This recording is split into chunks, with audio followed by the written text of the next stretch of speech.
मोदी जी बोलते थे 2019 में कि देश खतरे में है, अब कहते हैं कि आपकी भैंस खतरे में है, भैंस खोल ले जाएंगे। अब ये बताइए प्रधानमंत्री के लिए अब भैंस कोई खोल ले जाएगा, ये मुद्दा देश के प्रधानमंत्री का है।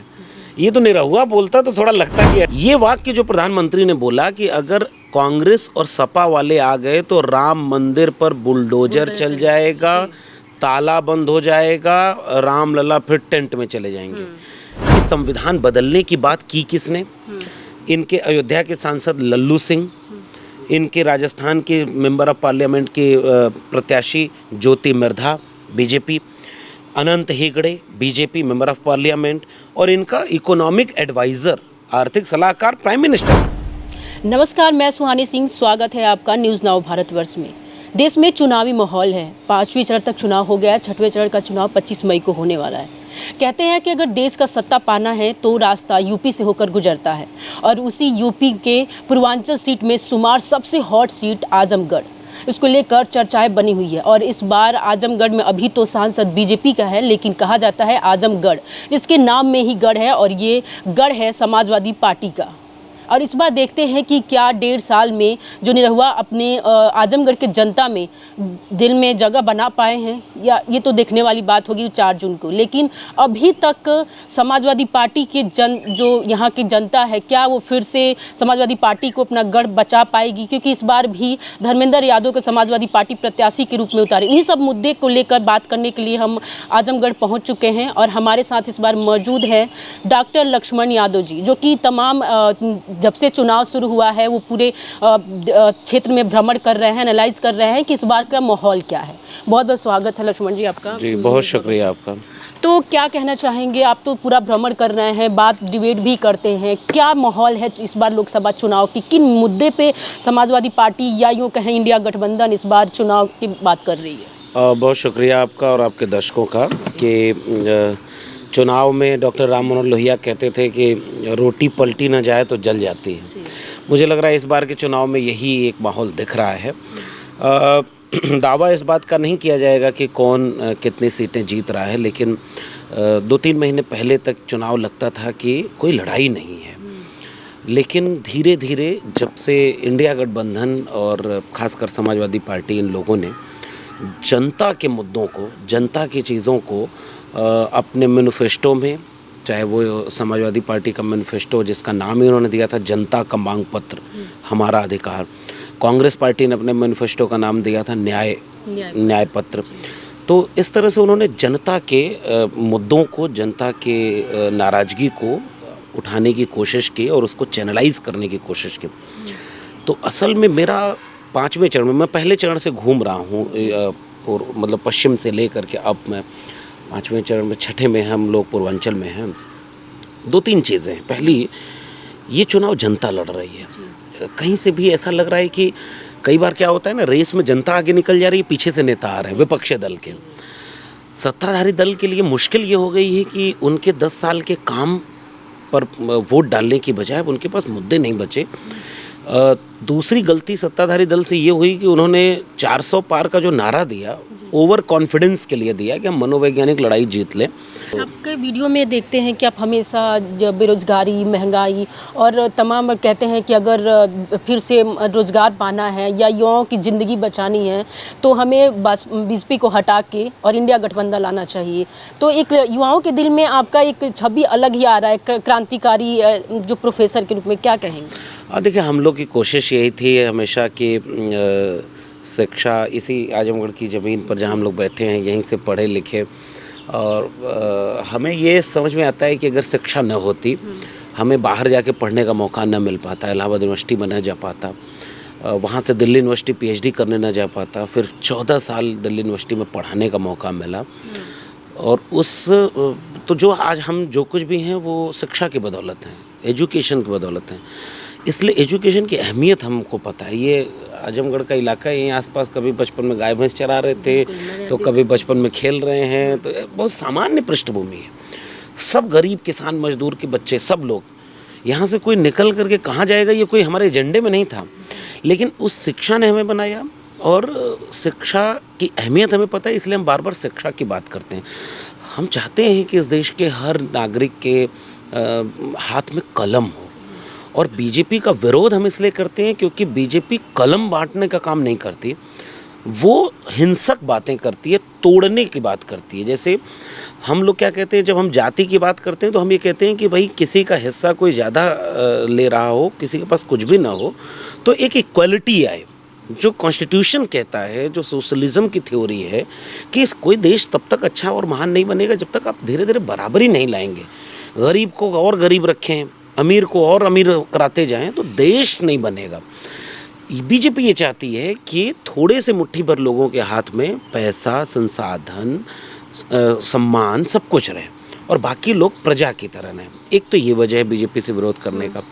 और शिक्षा को वो बेच रहे हैं, मतलब ऐसा नहीं कि ये काम पहले कांग्रेस ने नहीं किया है, किसी और ने, लेकिन जो काम उन्होंने 70 साल में किया होगा वो इन्होंने 7 साल में कर दिया। जैसे एक उदाहरण हम लोग देते हैं कि 70 साल में पेट्रोल का दाम 70 रुपया पहुँचा था और 10 साल में 30 रुपये बढ़ गया। तो ये एक फ़र्क है। वो नहीं चाहते कि शिक्षा सबको मिले, क्योंकि शिक्षा मिलेगी तो लोग सवाल पूछेंगे, जागरूक होंगे, मूर्ख नहीं बनेंगे। किसी गैर जरूरी मुद्दे पर भटकाना उनके लिए आसान नहीं होगा। एक तो ये वजह है। दूसरी वजह रोज़गार की है। अगर हम हर हाथ को काम देंगे, आप लगे कि मान लीजिए मैं PhD किया हूँ और आप देश का प्रधानमंत्री कहे कि पकौड़ा बेचना भी रोज़गार है, तो वो PhD वाले के लिए रोज़गार नहीं हो सकता। वो पकौड़ा वाले के लिए रोज़गार है जो 2014 के पहले भी पकौड़ा बेचता था। इस तरह का पूरा सिनेरियो है। तो रोज़गार की स्थिति ये हुई कि अगर इसी गांव का आप उदाहरण देख लीजिए, बचपन में हम लोग देखते थे कि 10 लोग, 15 लोग, 20 लोग मेरे अपने गांव में सरकारी नौकरी वाले थे। आज आप पूरा गांव घूम लीजिए, एक आध दो कोई नया जिसको नौकरी मिली होगी, सरकारी नौकरी नहीं मिल रही है। प्राइवेट में आजमगढ़ जैसे ज़िले के लिए प्राइवेट सेक्टर में कोई जॉब नहीं है, यहाँ कोई इंडस्ट्री नहीं है। ये जो इंडस्ट्री बनी भी है, जैसे सटियाओं चीनी मिल हो या दुग्ध वाला फॉर्म हो या PGI हो, ये सपा की सरकार में हुआ, इंडिया गठबंधन के लोगों ने किया। हमारा सवाल इसलिए रोज़गार का होता है कि अगर इस पूरे गांव में लोगों को रोज़गार नहीं मिलेगा तो ये वही गांव है जहां अब लोग गरीबी में धीरे धीरे अपनी ज़मीनें बेच रहे हैं। शहर के करीब का गांव है, कुछ दिन बाद इन्हीं की ज़मीनों पर शॉपिंग मॉल खुलेंगे जिसमें ये चपरासी का काम करेंगे जो कल तक मालिक थे ज़मीन के। और इसका उदाहरण मैं देता हूँ कि दिल्ली के चारों तरफ NCR जो डेवलप हुआ, एक ज़माने में ज़मीनें जब बिकी तो वहाँ करोड़पति हो गए। आज वहीं पर मल्टीप्लेक्स बने हुए हैं और उसमें जो बॉक्सर और गार्ड बने हैं वो ज़मीन के मालिक हैं। इसलिए हमारी चिंता केवल शिक्षा और रोज़गार की होती है। और इसलिए हम नौजवानों की बात करते हैं कि यार मोदी जी ने कहा 2 करोड़ रोज़गार देंगे। आज 10 साल बाद उन्हें हिसाब देना चाहिए था। हिसाब पर चुनाव न होकर के हिंदू मुस्लिम हो रहा है कि भाई ये वाले इंडिया गठबंधन वाले आ जाएंगे तो मंगलसूत्र छीन ले जाएंगे। अब आप वहाँ से होते हुए कल मोदी जी बोलते थे 2019 में कि देश खतरे में है, अब कहते हैं कि आपकी भैंस खतरे में है, भैंस खोल ले जाएंगे। अब ये बताइए, प्रधानमंत्री के लिए अब भैंस कोई खोल ले जाएगा, ये मुद्दा देश के प्रधानमंत्री का है। ये तो निरहुआ बोलता तो थोड़ा लगता कि अच्छा। उनका ये कहना है कि हमें अपना काम गिराने की क्या जरूरत है, 10 साल से तो जनता देख रही है हमारा काम। हम तो सिर्फ जनता को आगाह करना चाहते हैं कि अगर इंडिया गठबंधन आती है तो हम आपके जो विरासत कर है, कर लगा देंगे। आपका धन जिंदगी के बाद भी, जिंदगी के पहले भी छीन रहे हैं, बाद में भी छीनेंगे। तो ऐसे मोदी जी का बयान है, इस पर क्या? मुझे लग रहा है कि जब कोई 10 साल काम किया होता तो डरता नहीं कि फलाने आ जाएंगे तो भैंस खोल ले जाएंगे। आपको ये कॉन्फिडेंस होता है कि 10 साल में आपने इतना काम किया है तो फलाने नहीं आ रहे, इंडिया गठबंधन वाले नहीं आ रहे। ये वाक्य जो प्रधानमंत्री ने बोला कि अगर कांग्रेस और सपा वाले आ गए तो राम मंदिर पर बुलडोजर चल जाएगा, ताला बंद हो जाएगा, रामलला फिर टेंट में चले जाएंगे। इसका क्या वजह है? इसका कारण बता दें। इससे तो ये दिखता है कि आप हट रहे हैं सरकार से और कांग्रेस और सपा वाले आ रहे हैं। तब ना आप जनता को ये करें कि नहीं उनको वोट मत दे देना। आप कॉन्फिडेंट रहते कि 10 साल में जो आपने किया है वो हमारे चुनाव जीतने के लिए पर्याप्त है। असल में उन्होंने जो किया वो कुछ किया ही नहीं। अच्छा, किया क्या? इलेक्टोरल बॉन्ड में कुल लगभग 16,000 करोड़ रुपए का, उसमें से लगभग 10,000 करोड़ रुपए केवल बीजेपी को मिला। लूट है वो। तारीख बता रहे हैं 2019 से लेकर के 2023 तक। अब क्या एग्जाम्पल दे रहे हैं कि इनके घर ईडी गई, कुछ दिन बाद बीजेपी को चंदा मिला इलेक्टोरल बॉन्ड से। इनके यहाँ से चंदा मिला, कुछ दिन बाद इनको धंधा मिला। ये तो लूट है। मैं देश नहीं बिकने दूंगा, मैं देश नहीं झुकने दूंगा, ये चोरी पकड़ में आ गई। उद्योगपतियों का लगभग, पहले कल तक आंकड़ा ये था कि 16 लाख करोड़ रुपए माफ़ किए। अब ये आंकड़ा आ रहा है नया पब्लिक डोमेन में कि 25 लाख करोड़ रुपए उद्योगपतियों के माफ़ कर दिए और कहा था किसानों का कर्जा माफ़ करेंगे। 2014 में जो कर्जा किसानों पर 46 रुपए था, आज किसानों का कर्जा 74 रुपए है। तो आमदनी दुगनी करनी थी किसानों की, कर्जा दुगना हो गया। मोदी जी इस पर क्यों नहीं जवाब देते? मोदी जी ने कहा कि 10 साल में 20 करोड़ रोजगार देंगे। रोजगार कहाँ दिया मोदी जी? इसका जवाब हिसाब का एक भी रैली का भाषण मोदी जी का उठाकर बता दीजिए। डे 1 से डे 6 फेज आ गया। क्यों? आप आपने काम किया तो एक बार बता तो देते। अच्छा, आप भाषण जब देने जाते हैं, चुनाव में वोट मांगने जाते हैं, तो वोट मांगने में जाएंगे तो बताएंगे ना कि आपने मौका दिया तो हमने ये किया। ये कौन सी बात है कि जनता सब जानती है? तो हम भी कह रहे हैं हाँ, जनता सब जानती है। विधान बदलने की बात करें, तमाम इंडिया गठबंधन के जब भी मतलब चुनाव प्रचार होता है तो मुद्दा यही रहता है कि अगर बीजेपी को हटाओ, नहीं तो संविधान खतरे में है, लोकतंत्र खतरे में। लेकिन अमित शाह अपने एक बयान में बोले थे कि हमें तो 10 साल से हमें इसकी मेजोरिटी है संविधान बदलने की, लेकिन अब तो भीमराव अम्बेडकर भी जी आज, बाबा साहेब भी आ जाएंगे तो हम संविधान नहीं बदलेंगे। ये सफाई देना है, ये बताता है कि मामला फिट सही जगह लगा है। कल तक क्या होता था? पिछले 10 साल की पॉलिटिक्स ये थी कि एजेंडा मोदी जी सेट करते थे, बीजेपी सेट करती थी, विपक्ष उसके एजेंडे पर खेलता था कि मोदी जी ने ये कह दिया तो उसके जवाब देना है हाँ या नहीं। ये होता है पॉलिटिक्स में माइंड गेम। पहला चुनाव ऐसा है जिसमें एजेंडा विपक्ष सेट कर रहा है, मोदी जी को उस पर जवाब देना पड़ रहा है। नंबर एक, इससे जो भी पॉलिटिकल साइकोलॉजी को समझता है वो ये समझ जाएगा कि इसका मतलब कि सत्ताधारी पक्ष परेशान है। नंबर एक। नंबर दो ये कि संविधान बदलने की बात की किसने? इनके अयोध्या के सांसद लल्लू सिंह, इनके राजस्थान के मेंबर ऑफ पार्लियामेंट के प्रत्याशी Jyoti Mirdha BJP, Anant Hegde BJP member of parliament, और इनका इकोनॉमिक एडवाइज़र आर्थिक सलाहकार प्राइम मिनिस्टर का वो आर्टिकल लिखता है कि इस देश का संविधान बदल देना है। ये तो सारा काम बीजेपी वालों ने किया। वो कह रहे हैं कि 400 सीट इसलिए चाहिए ताकि संविधान बदलना है। अरुण गोविल मेरठ का कैंडिडेट जो राम के अभिनय करते थे, वो कहते हैं कि संविधान बदलने के लिए चाहिए। एक कंगना रनावत स्मृति ईरानी के बाद वो ले आए हैं, वो ये बोलती हैं कि संविधान बदलना है। ये तो बीजेपी वाले कहते थे। क्या प्रधानमंत्री नरेंद्र मोदी ने अपने बीजेपी के इन लोगों पर कोई कारण बताओ नोटिस या कोई खंडन किया कि हमारे नेता गलत कह रहे हैं? Point number 1। पॉइंट नंबर 2 कि इसका मतलब ये होता है कि आप बाकी नेताओं को बोल देते हैं कि ये भी बात जनता में जाती रहे और हम आगे कहेंगे बाबा साहब भी आ जाए, संविधान नहीं बदल। बाबा साहब क्यों बदलेंगे? बाबा साहब ने तो ऐसा संविधान दिया। अब आप संविधान कैसे बदल रहे हैं? आप क्या करते हैं कि पूरी नौकरी को आउटसोर्स कर रहे हैं, ठेके पर कर रहे हैं। ठेके पर कोई रिप्रेजेंटेशन ही नहीं है। दूसरा ये कि कोई सोशल सिक्योरिटी और सोशल वेलफेयर इनके पास रहेगा ही नहीं, तो नौकरी ख़त्म। संविधान अधिकार क्या देता है? बोलने की आज़ादी के नाम पर आपने पूरी सीआरपीसी बदल दी। और कब बदली? जब आपने 150 सांसदों को निष्कासित कर दिया। ये जो सांसदों को निकाला, ये कौन सा कॉन्स्टिट्यूशनल वैल्यू थी? किसान आंदोलन में सांसद वहाँ काम कर रहे थे तो उनको विरोध करने का कोई विरोध करने की जगह बची नहीं है। लेकिन ये भी तो हमारे संसद के खिलाफ है कि आप उसमें पार्लियामेंट में जाके विरोध कर रहे हैं। ये संसद बनी ही विरोध के लिए है। बीजेपी जब विपक्ष में थी तो लोग भूल जाते हैं, बीजेपी ने 3 बार का पूरा सदन चलने ही नहीं दिया। लेकिन बीजेपी के लोग झूठ बहुत करीने से बोलते हैं और लूट की सरकार है। इसलिए हम कह रहे हैं कि संविधान बदलने की बात बीजेपी वाले कर रहे हैं। संविधान बदलने का काम बीजेपी वाले कर चुके हैं, इसलिए संविधान बदलने की बात जनता अपने आप समझ गई। तो जनता ये कह रही है। अब जैसे एग्जाम्पल दें कि जब सदन चलता है तो सदन में सीआरपीसी जो लाई गई वो ऐसे चेंज कर दी गई है कि कोई भी सरकार के खिलाफ बोलेगा उसको आप जेल में डाल सकते हैं। मैं यहाँ बैठा हूँ, मेरे ऊपर कोई आरोप नहीं है किसी भी चीज़ का, लेकिन मैं सरकार की अगर आलोचना करूँ तो मुझे जेल में डाला जा सकता है। आज बीजेपी की सांस फूली हुई है कि इसी यूपी में कोई एक सीट ऐसी बता दीजिए, जो बहुत बड़े नेता हैं उनकी सीटों को अगर छोड़ दें, कोई एक सीट ऐसी है जिसमें बीजेपी कॉन्फिडेंट है कि वो जीत रही है। बीजेपी मुश्किल में। तो 400 नारा दे, 400 नारा तो कोई भी देगा। नारा इसलिए अखिलेश यादव देते हैं कि 80 के 80 जीत रहे हैं, 79 क्योटो में लड़ाई बाकी है।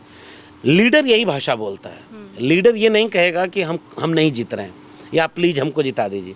जो बड़ा लीडर है वो माइंड गेम खेलता है कि हम तो 400 पार आ रहे हैं, लेकिन अंदर की हकीकत ये पता है।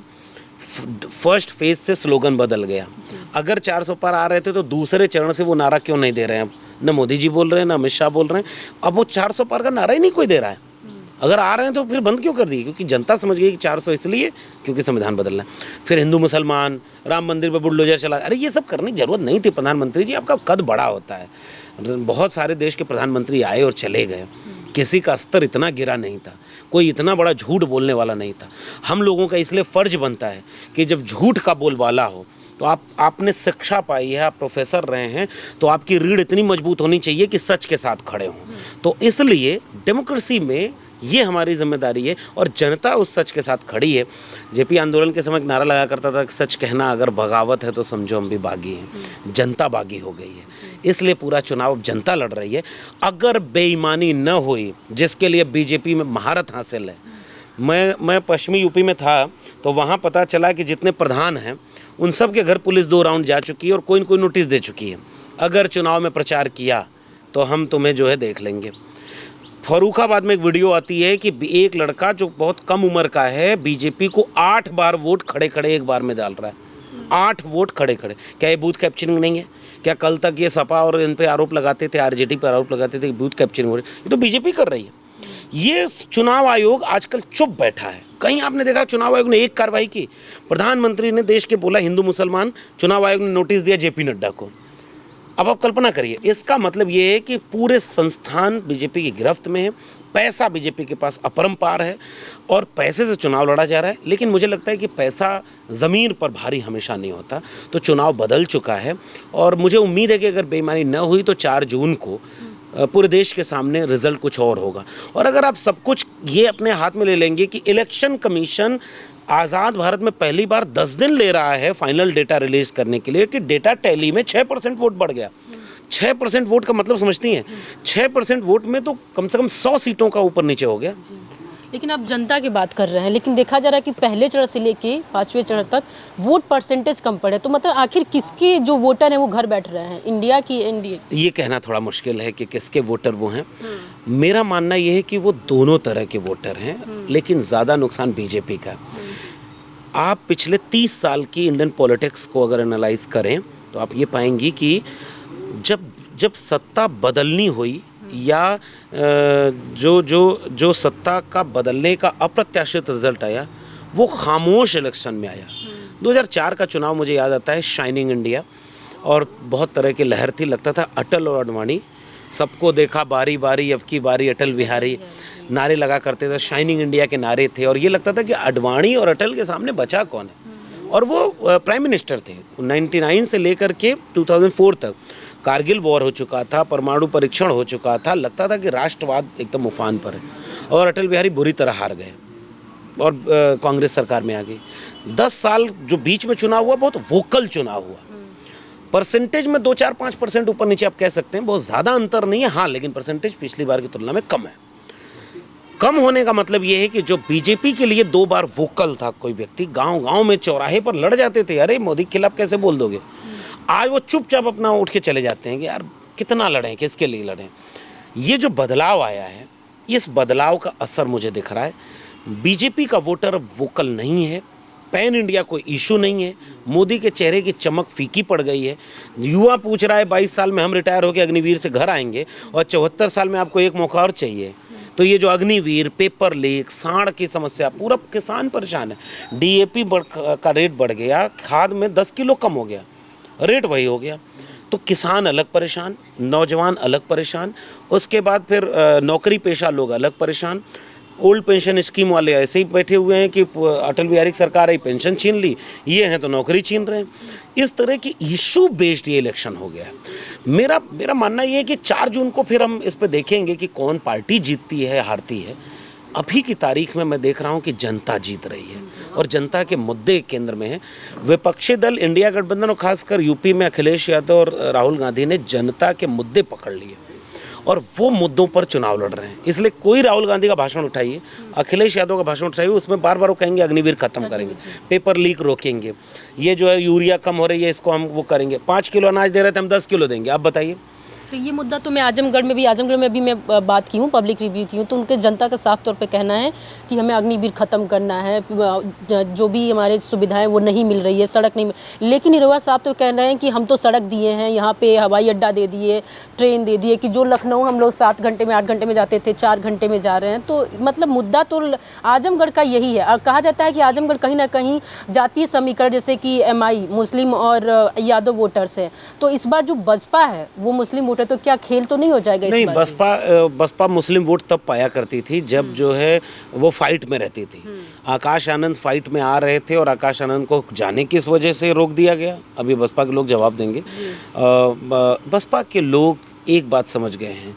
आप पूरे दुनिया के किसी पॉलिटिकल पार्टी की रैली में कभी आप देखिएगा, कोई एक पार्टी है जिसकी रैलियों में संविधान बिकता है और लोग सीने से लगा के ले जाते हैं, वो बसपा है।